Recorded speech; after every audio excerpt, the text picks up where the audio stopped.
स्वागत है आपको concept clear with Nitish channel में। तो हम लोग जो है पॉलिटी के भाग 1 और भाग 2 और भाग 3 जो है कल हम लोग अनुच्छेद 1 से लेके अनुच्छेद 1 से 35 तक पढ़े हैं। ठीक है, तो इसको हम लोग क्विक रिवीजन कर लेंगे जल्दी से और फिर उसके बाद जो है भाग 4 जो है हम लोग पढ़ेंगे आज।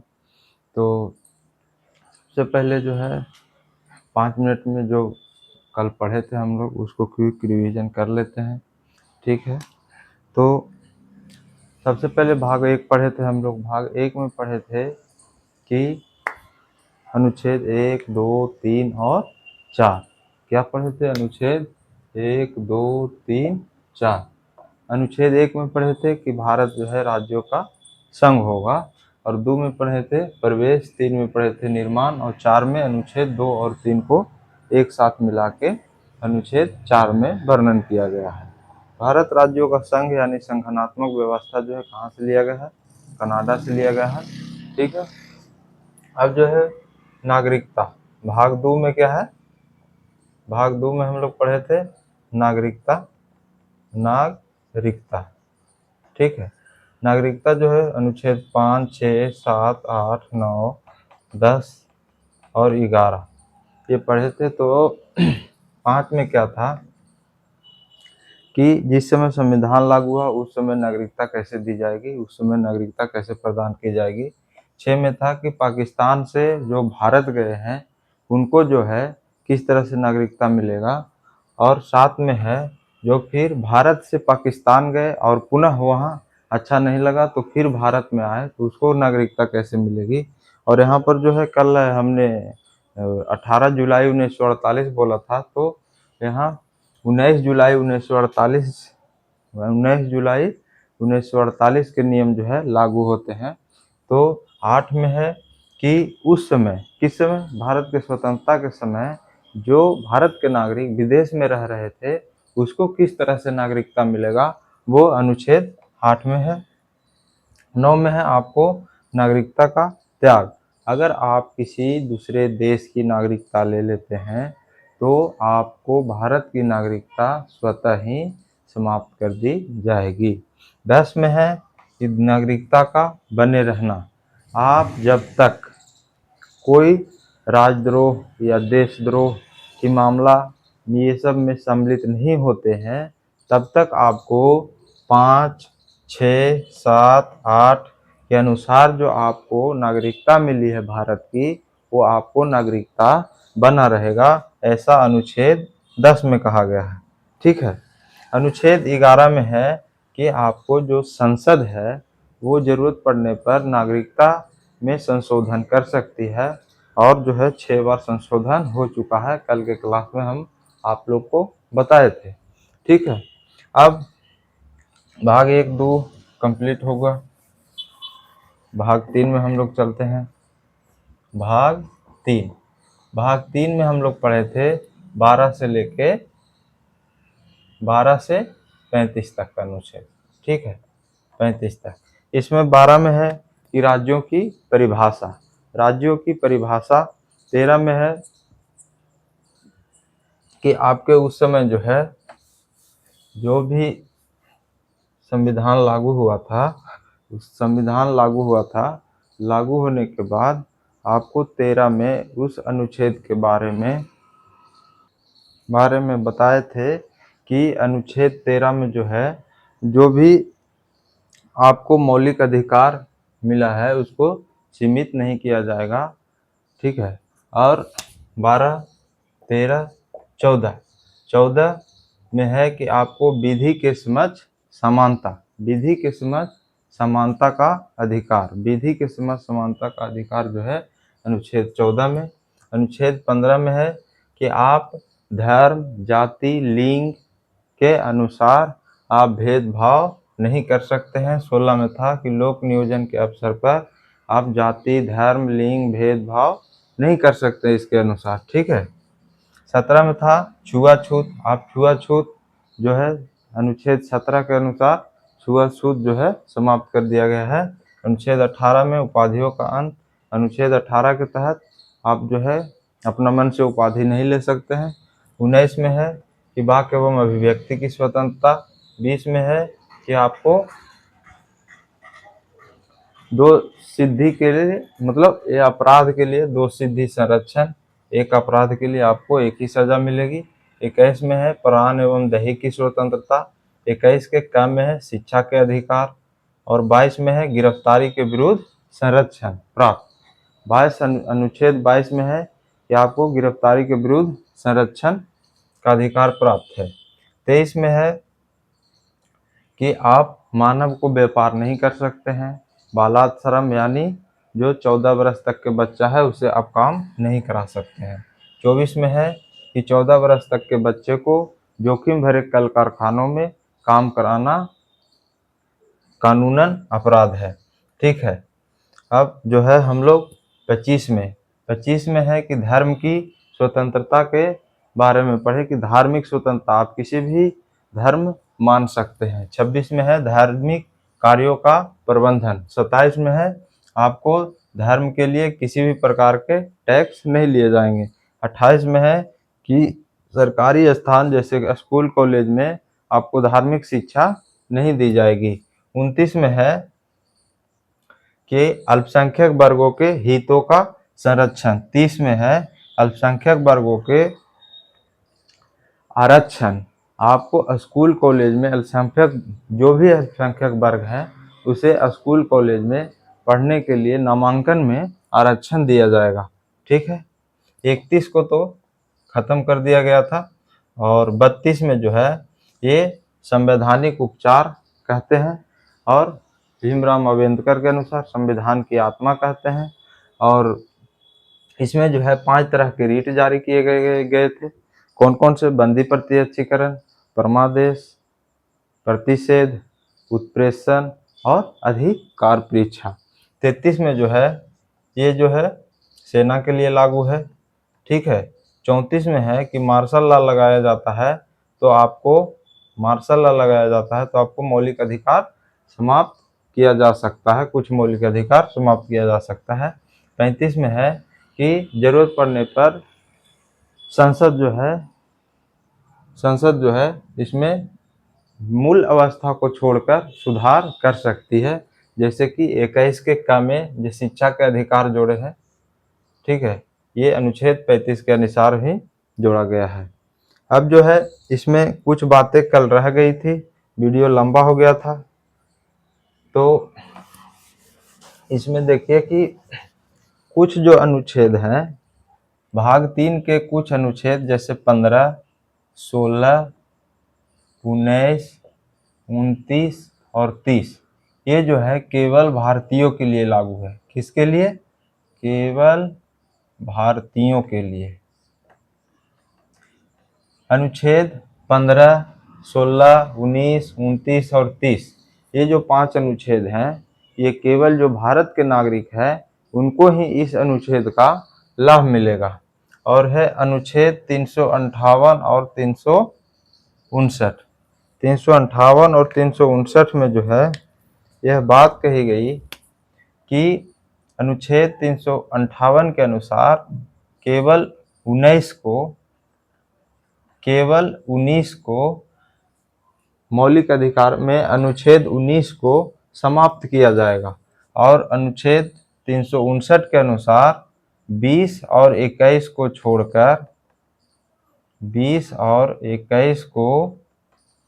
छोड़कर सभी को समाप्त किया जाएगा, ऐसा जो है 359 अनुच्छेद में वर्णन है। ठीक है, अब जो है हम लोग कल के पढ़ाए हुए क्लास का रिवीजन हो गया और जो कुछ बचा था वो आज हम करा दिए। तो आगे चलते हैं। ये जो मौलिक अधिकार है कहाँ से लिया गया था? अमेरिका से लिया गया था। ठीक है ना। और मौलिक अधिकार जो है हमारे जन्म से ही प्राप्त हैं। और ये क्या है? राजनीतिक लोकतंत्र है। ठीक है ना। क्या है? राजनीतिक लोकतंत्र है। इसके विरुद्ध जो है हम न्यायालय में जा सकते हैं। आज जो हम लोग जो है पढ़ेंगे कहाँ, अनुच्छेद 36 से लेके 36 से 51 तक, ठीक है, यानी डीपीएसपी, हिंदी में बोलते हैं राजनीति निर्देशक तत्व, राज के नीति निर्देशक तत्व, राज्य के नीति निर्देशक तत्व, इंग्लिश में बोलते हैं डायरेक्टिव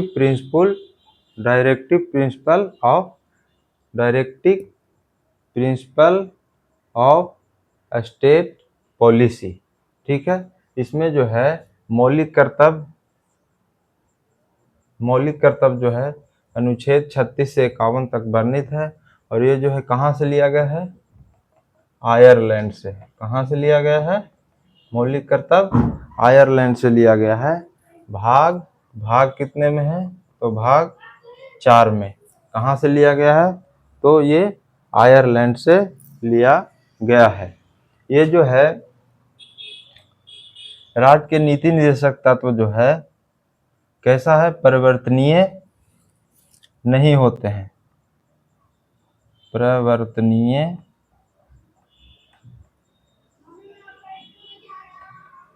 नहीं होते हैं, वाद योग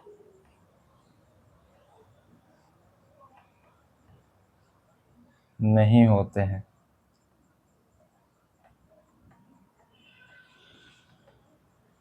इसका कहने का मतलब है परिवर्तनीय, मतलब कि ये जो है इसको राज्य के द्वारा ये दिए जाने वाली, मतलब राज्य के द्वारा दिए जाने वाली ये क्या है, मतलब कि इस राज्य को मन होगा तो राज्य ये दे सकती है। मूल अधिकार जैसा नहीं है, मूल अधिकार जो है हमें जन्म होते ही प्राप्त है। और परिवर्तनीय का मतलब है कि ये जो है न्यायालय में नहीं ले जा सकते हैं। वाद योग का भी मतलब है कि ये न्याय योग नहीं है, ये इसको जो है हम न्यायालय में इसके विरुद्ध अगर जो राज्य सरकार देना चाहती है तो दे सकती है, और नहीं देना चाहती है तो नहीं दे सकती है। इसके खिलाफ जो है हम न्यायालय में नहीं जा सकते हैं, ठीक है।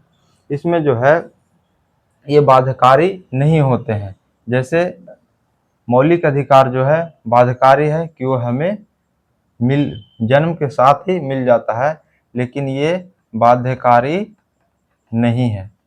कौन, राज्य के नीति निर्देशक तत्व, ये भी बाध्यकारी नहीं है। ये हमें राज्य सरकार देना चाहती है तो दे सकती है, और नहीं देना चाहती है तो नहीं दे सकती है, ठीक है। ये जो है राज्य के विरुद्ध नागरिक के अधिकार नहीं होते हैं, जब राज्य देना चाहे तो दे सकते हैं, ठीक है। आगे जो है हम लोग अब अनुच्छेद 36, 37, 38, 39, 36 में जो है इसमें क्या क्या, इसमें जो है परिभाषा, इसमें जो है परिभाषा वर्णन है। इसमें क्या है, परिभाषा, जिस तरह से अनुच्छेद 12 में परिभाषा था उसी तरह से जो है अनुच्छेद 36 में जो है परिभाषा है, ठीक है। अनुच्छेद 37 में है कि यह जो है न्यायालय में परिवर्तनीय नहीं है। मतलब इसका कहने का मतलब है कि आप इसके विरुद्ध, ये न्यायालय में परिवर्तनीय नहीं है, आप इसके विरुद्ध न्यायालय में नहीं जा सकते हैं, ठीक है। 38 में है कल्याणकारी राज,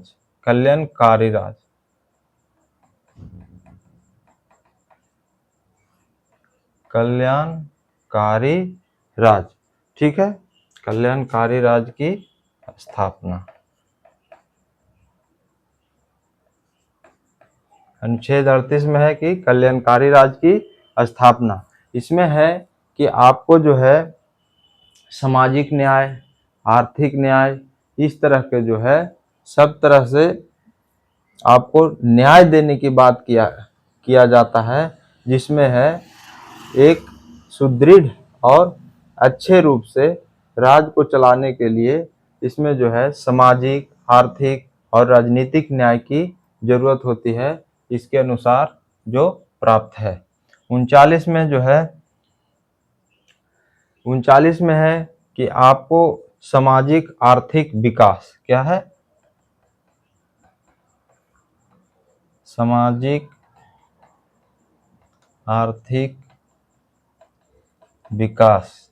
इसमें सामाजिक आर्थिक विकास की बात जो है कही गई है, और इसमें सबसे पहले है 39 के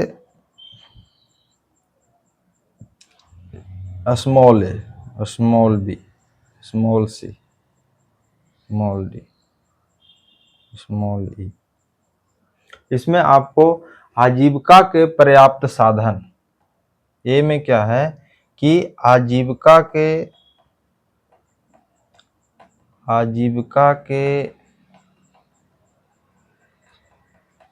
पर्याप्त साधन में चाहे वह मेल हो या फीमेल, दोनों को आजीविका के पर्याप्त साधन में, चाहे वह स्त्री हो या पुरुष हो, दोनों को जो है समान रूप से मिलेगा। ठीक है। 40 के बी में है कि भौतिक संसाधन,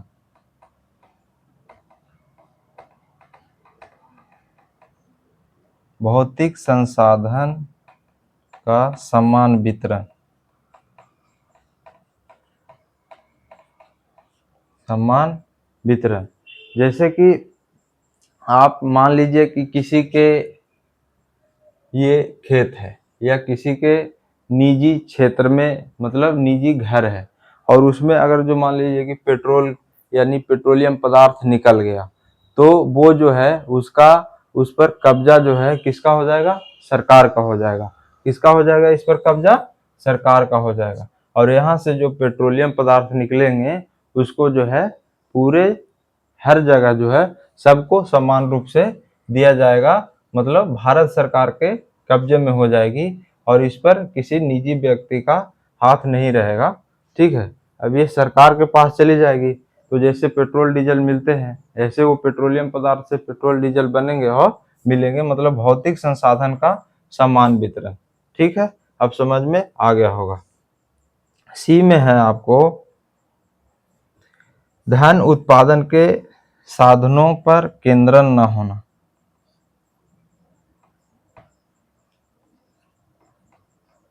धन उत्पादन के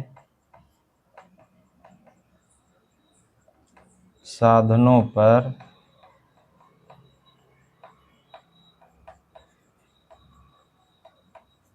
केंद्रण नहीं होना। ठीक है।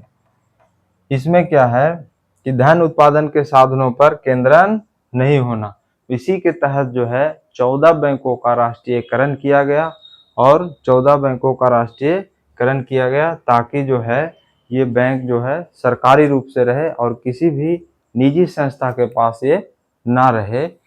ये जो है धन उत्पादन साधनों के केंद्रीकरण नहीं होना चाहिए, इसके तहत जो है 14 बैंकों का राष्ट्रीयकरण किया गया। अब जो है हम लोग डी और ई। डी में है एक समान कार्य के लिए एक समान वेतन। ठीक है। डी में क्या है कि एक समान कार्य के लिए एक समान वेतन। जैसे एक ही नौकरी में पुरुष है और महिला है, तो दोनों को एक समान कार्य कर रहा है, तो उसको एक समान वेतन भी मिलेगा, एक समान वेतन भी मिलेगा। ठीक है। ई में है कि आप प्रतिकूल रोजगार से बचाना, क्या है, प्रतिकूल रोजगार से बचाना। अगर गलत रोजगार है, जो करने लायक नहीं है, ठीक है, तो उस रोजगार से अनुच्छेद 39 के ई के तहत जो है उस रोजगार से बचाया जा सकता है। जैसे अभी आप देख रहे थे कि जो है दारू बना रहे थे ना, देसी वाला, तो उसको जो है उस पर सरकार जो है रोक लगा रही थी, उसकी भट्टी जाके नष्ट कर दे रही थी। क्यों? और जो है क्या बढ़ावा दिया कि जो है तार के पेड़ से ताड़ी उतरता है, उससे जो है गुड़ बनाया जाएगा, उसको बढ़ावा दिया। तो कहने का मतलब है कि जो प्रतिकूल रोजगार है, जो रोजगार प्रतिकूल है, उससे बचाना, ये अनुच्छेद 39 के ई में बात कही गई है। अनुच्छेद 39 के एफ में जो है बच्चों के विकास और गरिमा की बात की गई है। बच्चों के विकास और गरिमा की बात की गई है कि बच्चों के विकास और गरिमा की बात की गई है।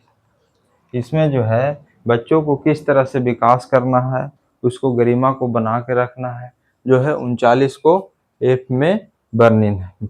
ठीक है, तो 36, 37, 38, 39 जो है हम लोग समझ लिए। अब जो है अनुच्छेद 40 में क्या है?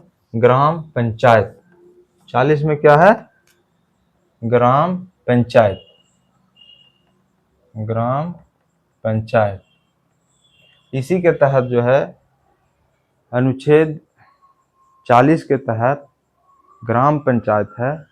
और ग्राम पंचायत जो है 73वां संविधान संशोधन और 74वां संविधान संशोधन में पंचायत और नगर पालिका जो लागू किया गया अनुच्छेद 40 के में उस ग्राम पंचायत के तहत।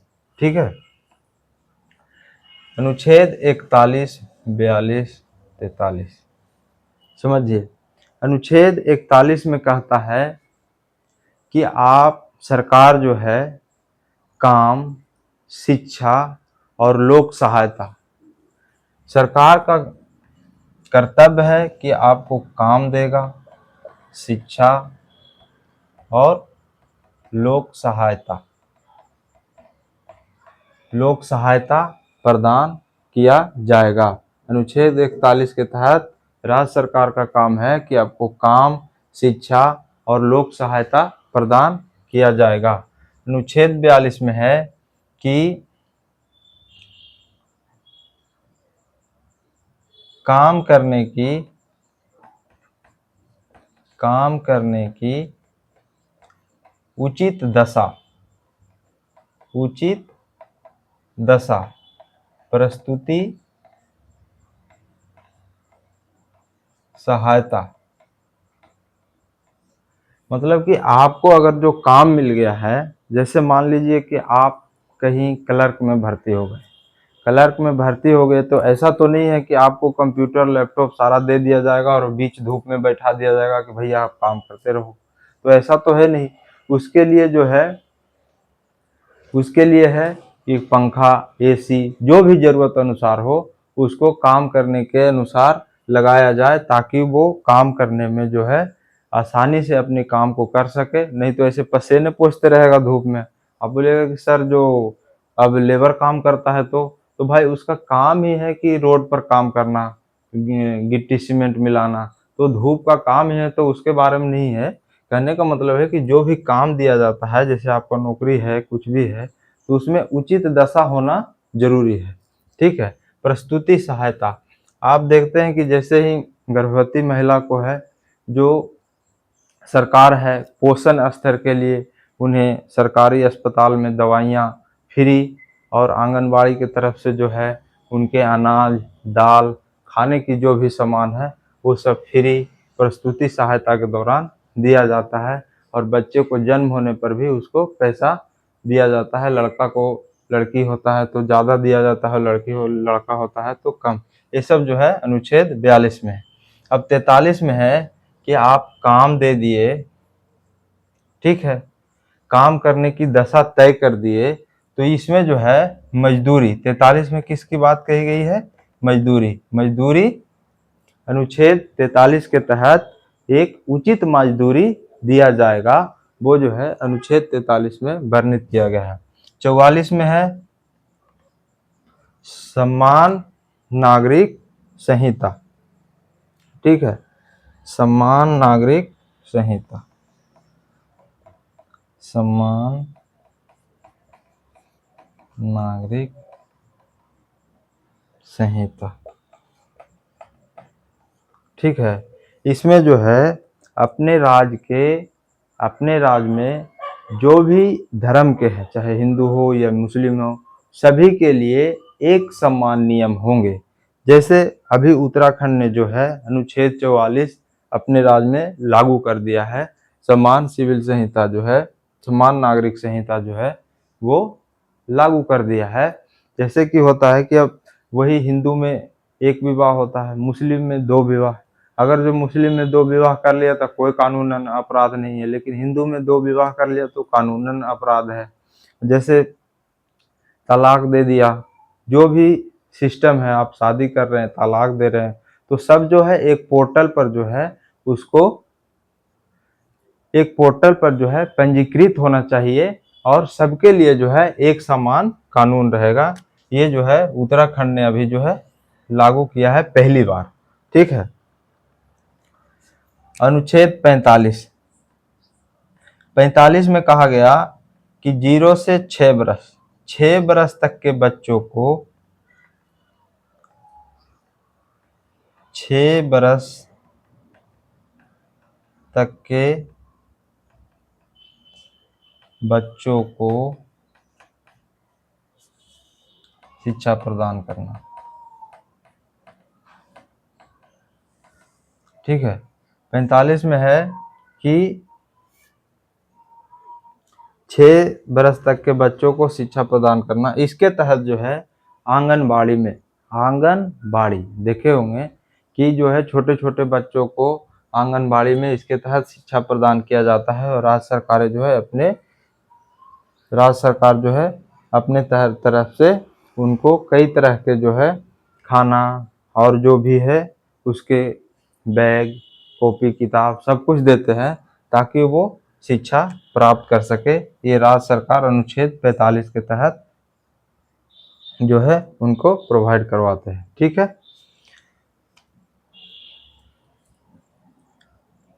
अनुच्छेद 46, 47, 48, आगे बढ़ते हैं हम लोग।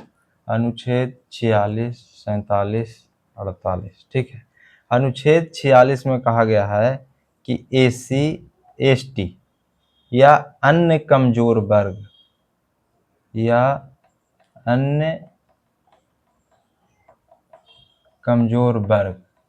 ठीक है, को आर्थिक सहायता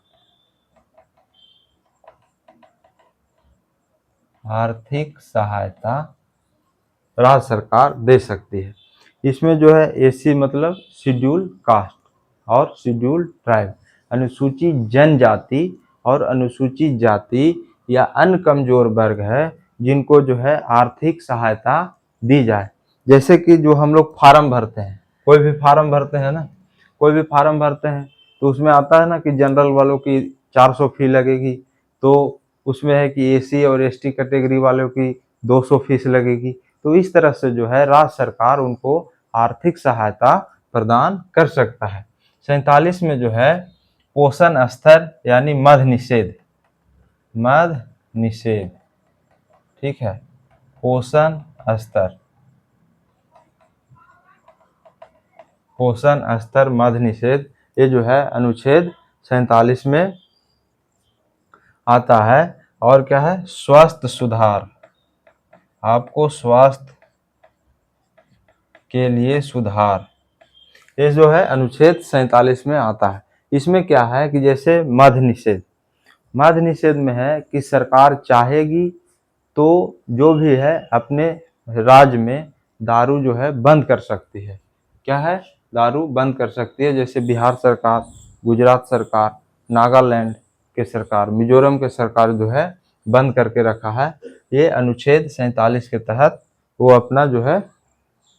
अपना स्टेट में जो है बंद करके रखा है दारू। ठीक है, पोषण स्तर, इसे जो है पोषण स्तर पर क्या है प्रभाव पड़ रहे हैं, तो इसीलिए वो अपना बंद कर रखा है। पोषण स्तर को सुधार करना, स्वास्थ्य सुधार करना, ये सब जो है अनुच्छेद 47 के तहत राज्य सरकार जो है लागू कर सकता है। अनुच्छेद 48 में है कृषि, कृषि और कृषि और पशुपालन, कृषि और पशुपालन। अनुच्छेद 48 के तहत जो है आपको जैसे देखते हैं कि राज्य सरकारें अगर जो बाढ़ आ गई, उससे क्षतिग्रस्त हो गया फसल, तब मुआवजा, अगर सुखाड़ आ गई तब उससे फसल नहीं अच्छे हुए तब मुआवजा, जैसे बीज आपको प्रोवाइड कराते हैं कम दामों में बीज देते हैं। इस तरह से जो है कृषि को बढ़ावा देना राज्य सरकार के काम है। पशुपालन, आजकल देख रहे हैं जैसे मुर्गी पालन, बत्तख पालन, ठीक है, डेयरी, इस तरह से मधुमक्खी पालन, जो पशुपालन है उनको जो है राज्य सरकार बढ़ावा देगी। क्या राज्य सरकार जो है बढ़ावा दे सकती है अनुच्छेद 48 के तहत। 48 के क में जो है पर्यावरण, क्या है पर्यावरण, राज्य सरकार जो है अपने पर्यावरण को संरक्षण सुरक्षा दे सकती है। इसमें क्या है कि जैसे इसी के तहत जो है वन संरक्षण अधिनियम 1972 आए, पर्यावरण संरक्षण अधिनियम जो है 1986 में आए।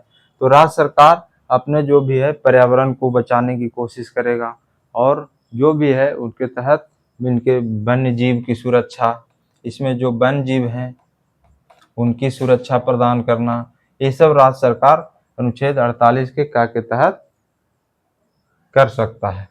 ठीक है, अब जो है अनुच्छेद 49, 50, 51 की ओर हम लोग जो है बढ़ेंगे। अनुच्छेद 49, 50 और 51। 49 में बात जो है कही गई है कि राष्ट्रीय स्मारकों की सुरक्षा, राष्ट्रीय स्मारक या धरोहर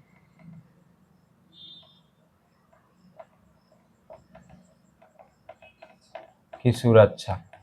ठीक है, इसका कहने का मतलब हुआ कि जो भी राष्ट्रीय स्मारक है, चाहे वो गांधी जी का मूर्ति हो, चाहे डॉक्टर भीमराव अंबेडकर का मूर्ति हो, इस तरह से जो राष्ट्रीय स्मारक हैं या जो हमारे धरोहर हैं, जैसे बोधगया में विष्णुपद मंदिर, इस तरह से जो भी हमारे धरोहर हैं उसकी सुरक्षा करना राज्य के अंदर अनुच्छेद 49 के तहत राज्य सरकार का कर्तव्य है। ठीक है, अनुच्छेद 50 में है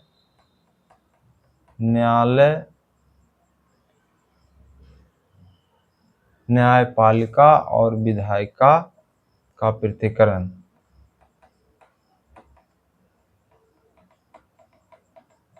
न्यायपालिका और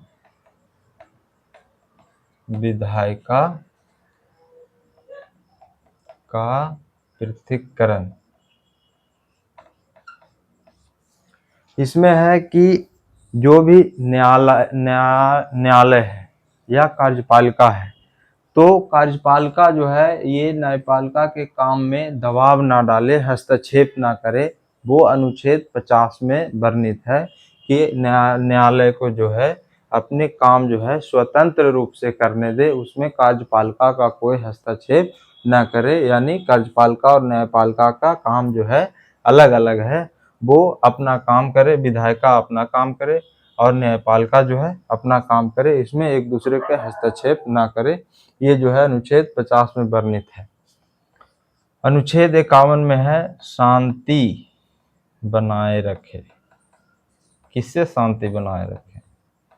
जो भी राज्य है उनके पड़ोसी देश बगल में हैं, यानी पड़ोसी देश से लगे हैं, तो उनसे जो है वो शांति बनाए रखे। ऐसा नहीं कि उससे जो है वो अशांति बनाए, शांति बनाए रखे। ये अनुच्छेद 51 में वर्णित है। और जो भी अपने देश के साथ शांति और समझौता होता है उसके अनुसार पालन करके और अपने पड़ोसी देशों से शांति बनाए रखें। ठीक है, अनुच्छेद 51। तो इस तरह से जो है राज्य के नीति निर्देशक तत्व जो है अनुच्छेद 36 से लेके 51 तक के हम लोग जो है जाने हैं। और भाग 4 के क में, भाग 4 के क में क्या है? मौलिक कर्तव्य।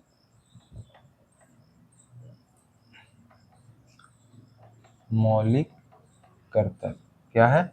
मौलिक कर्तव्य। इसमें है जैसे कि राज्य सरकार का कर्तव्य था कि आपको काम दे, ठीक है, आपको उचित न्याय दे, आपको जो है लोक सहायता दे, आपको जो है अच्छा पर्यावरण दे, आपको जो है अच्छा पोषण दे, आपको जो है एक अच्छा कृषि पशुपालन करने की जो है योजना दे। इस तरह से जो है इसमें अब जो है मौलिक कर्तव्य में जो भी राज्य के जनता है, जो भी व्यक्ति है, उसको भी कुछ कर्तव्य दिया गया है कि वो भी जो है अपने कर्तव्य को पालन करें, ताकि जो है राज्य सरकार और वहाँ के स्थित जनता के बीच दोनों मिलके अगर जो अपने अपने कर्तव्यों का पालन करेंगे तो जो है राज्य के विकास में बहुत अच्छी तरह से विकास हो। मौलिक कर्तव्य जो है स्वयं सिंह समिति के सिफारिश पर लिया गया। किसके समिति के सिफारिश पर? स्वयं सिंह समिति के सिफारिश पर। और ये 42वां संविधान संशोधन 1976 में जो है 10 मौलिक कर्तव्य जोड़े गए। और ये 10 मौलिक जो कर्तव्य है ये अनुच्छेद कितने में? अनुच्छेद 51 के क में जोड़े गए। किसमें? अनुच्छेद 51 के क में जोड़ा गया।